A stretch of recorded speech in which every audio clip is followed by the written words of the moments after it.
मराठी आणि मुस्लिम मतदारांच्या ध्रुवीकरणासाठी ठाकरे बंधूंची रणनीती. ठाकरे बंधू जागा वाटपाचं सूत्र ठरवताना मराठी मुस्लिम फॅक्टरला प्राधान्य देत असल्याची सूत्रांची माहिती.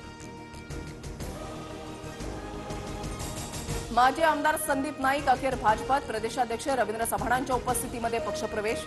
संदीप नाईकांनी बेलापूर विधानसभा निवडणूक शरद पवारांच्या राष्ट्रवादीकडून लढवली होती.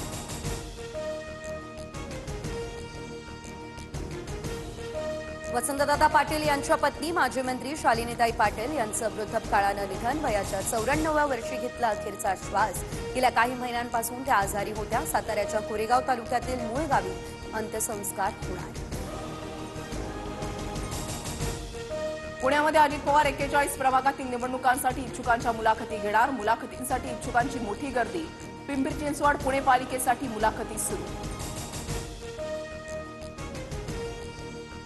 यंदा गाळप हंगाम लवकर सुरू झाल्यामुळे साखर उत्पादनात लक्षणीय वाढ. 15 डिसेंबरपर्यंत देशभरातील 479 साखर कारखान्यांनी एकूण 77,90,000 टन साखरेचं केलं उत्पादन.